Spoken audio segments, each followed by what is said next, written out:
Well, I was shooting some video the other day, parts cleaning, and my Harbor Freight parts washer crapped out.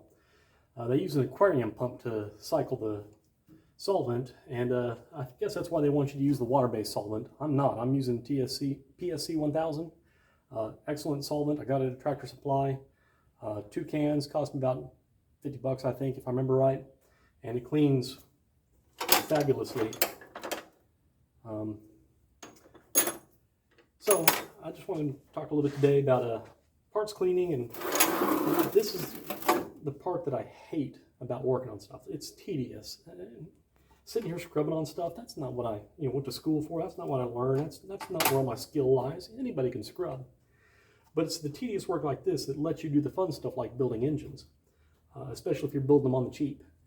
Yeah, sure, those rich guys can pull out the wallet wrench and buy all the new parts and put them together.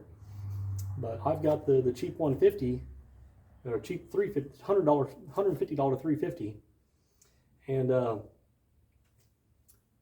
it has a flat tappet cam in it from the factory.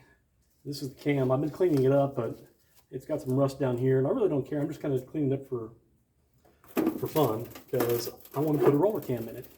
And that's one of the cooler things about the later model small block Chevys is you go to the pull apart and pull the dog bones, make sure you get the push rods and the roller lifters out, and they're greasy, nasty. You can find a junkyard Vortec motor with these in them. You pull them out, you bring them home, you throw them in the solvent tank for a week, let them sit for a week, and then start cleaning them up, and you've got a nearly new set of roller lifters that'll bolt right in. Don't forget to get the spider. Hang on. Don't forget to get the hold down spider as well. 3 bolts will hold it on, and it bolts in place, sits on top of the big dog bones and holds them down, which holds the lifters down in place. So these parts, you put them in your small block Chevy, and all of a sudden you can run a modern roller cam. There's no reason to run a flat tappet cam anymore. If you buy a brand new flat tappet cam, there's decent odds that you're going to knock a lobe off of it whenever you go to fire it up. That's one of the things I'm nervous about, the vintage 350 that I still hadn't fired up yet. I'm waiting on a part for it.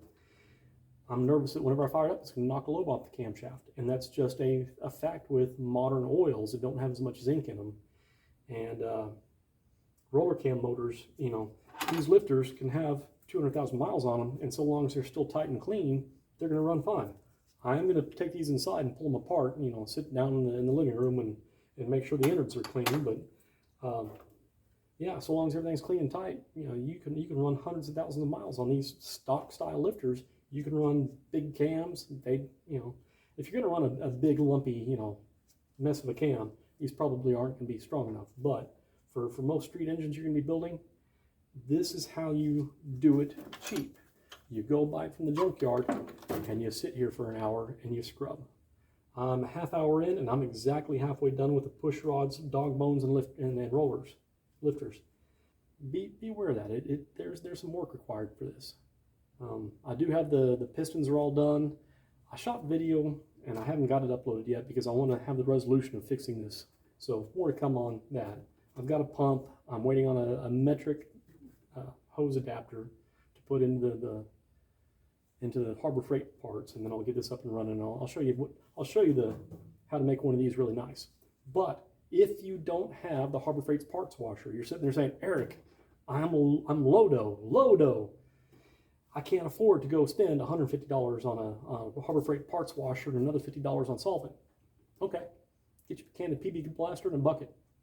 And some of these little cheap brushes, use an old toothbrush. You take an old toothbrush, a can of PB Blaster, and a bucket, and you can clean these this good without having this, more professional setup. I did that for years, squatting over a bucket, on my little roll-around stool, cleaning parts in a bucket. You do what you got to do. Do you want to hot rod, or do you want to, sit there and watch YouTube videos? Get out here and get after it. So I'm almost done cleaning these, just got a couple left to go, and I had an epiphany, and I realized I need to share this with y'all. I like rules and steps, and it's one of those things that took me a long time to figure out that not everybody organizes things that way. If you know anything about psychology, you understand that people who are on the autism spectrum or Asperger's or something like that love having rules and steps. And that's part of how I figured out that I'm probably somewhere on that spectrum. Never been diagnosed, but as I'm cleaning these, I mentioned that it'd probably only take me about an hour to clean these, which is forever in my mind. But at the same time, I know guys who would spend 4 hours doing this. As soon as I started cleaning these lifters, I came up with a process in my head. If I don't have steps, I'm going to miss something, and they're not all going to be cleaned the same. So in my mind, once I started cleaning these all the same.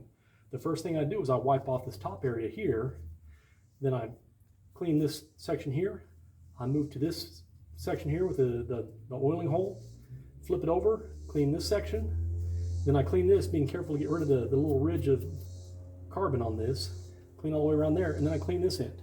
And I do every step the same. My job, I've got a desk job doing computer work, and I sit there. If I've got a lot of work to knock out, I will develop a process with steps, and I number those steps in my head so I don't lose where I'm at. And I've worked with a lot of guys who just can't organize that way. They don't understand how I can do things so quickly. But it never dawned on me to teach them. Lately it has. Now that I'm getting later in my career, I pass some of this stuff on, how I do things to people. But there are a lot of people who don't do that well, who don't organize steps. Organize your work into steps. If you have to, number it so that you don't forget steps. Makes all the difference in how quickly you can get stuff done. So I'm almost done. Got a few more of these here to knock out, and I'll have my roller cam set up ready for that $150 engine.